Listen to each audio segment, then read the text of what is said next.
Goeiedag geliefdes, ek is Jan Brink van AP Kerke Oudtshoorn in Grootfontein. Ek lees vir ons Kolossense 1 vers 13 tot 15. Hy wat ons verlos het uit die mag van die duisternis en oorgebring het in die koninkryk van die Seun van sy liefde, in wie ons die verlossing het deur sy bloed, naamlik die vergifnis van die sondes. Hy is die beeld van die onsienlike God, die eersgeborene van die hele skepping. Paulus noem Jezus die beeld van die onsienlike God. Van die begin af was dit God se bedoeling dat sy beeld in hierdie wêreld sigbaar sou wees. Daarom het hy Adam na sy beeld geskape. Adam moes God se karakter en sy heerlikheid teenoor die wêreld weerspieël. Maar na die sondeval het hierdie beeld verwronge geraak. Die mens leef nie meer in die lig van God nie, maar in die duisternis van die sonde. En daarom skryf Paulus vir ons in verse 13 en 14, hy wat ons verlos het uit die mag van die duisternis en oorgebring het in die koninkryk van die Seun van sy liefde, in wie ons die verlossing het deur sy bloed, naamlik die vergifnis van die sondes. Hierdie verse staan in die verlede tyd. Met ander woorde, dit beskryf nie vir ons iets wat ons moet doen nie, maar iets wat God reeds gedoen het. Deur Jesus Christus het hy sy volk verlos uit die duisternis en hulle oorgebring in sy koninkryk. Hiermee kom Paulus by die groot verskil tussen Adam en Christus. Hy skryf vir ons daar in 1 Korintiërs 15 vers 22, want soos hulle almal in Adam sterwe, so sal hulle ook almal in Christus lewend gemaak word. Adam het geval.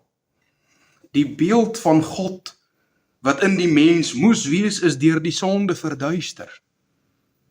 Maar Jesus Christus kom as die ware beeld van God. Hy leef die volmaakte lewe wat Adam nooit kon leef nie. Hy sterf vir die sonde wat Adam oor die mensdom gebring het. En wanneer Jezus dan uit die dood uit opstaan, oorwin hy die sonde en die dood self. Daarom noem Paulus hom daar in 1 Korintiërs 15 vers 45 die laaste Adam. Die een wat lewe gebring het, waar die eerste Adam die dood gebring het. Nou verstaan ons beter waarom Paulus sê dat Jezus die beeld van die onsienlike God is.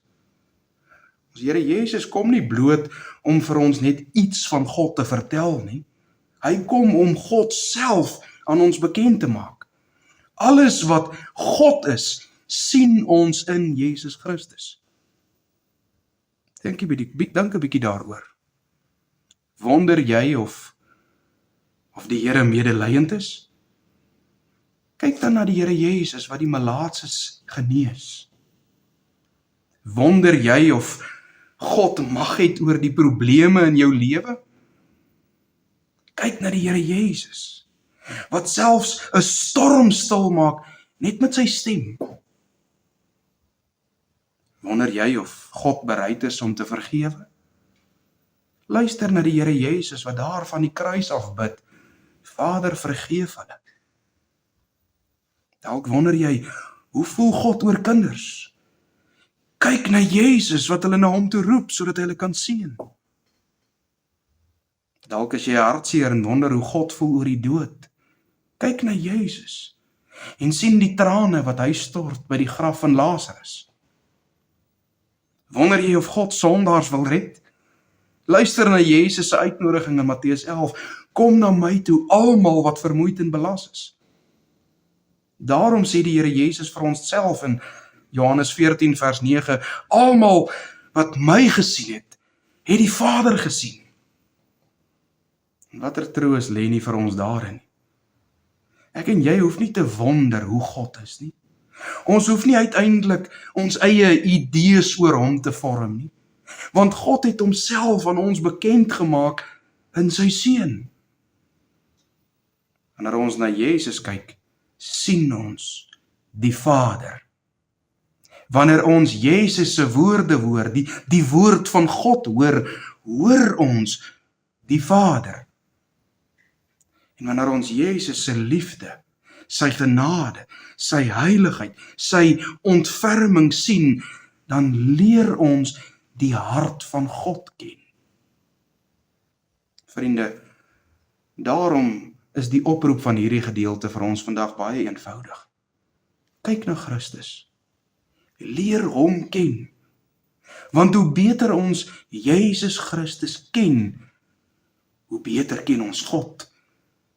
Die God wat ons vanuit die duisternis uit oorgebring het tot in die lig van sy koninkryk.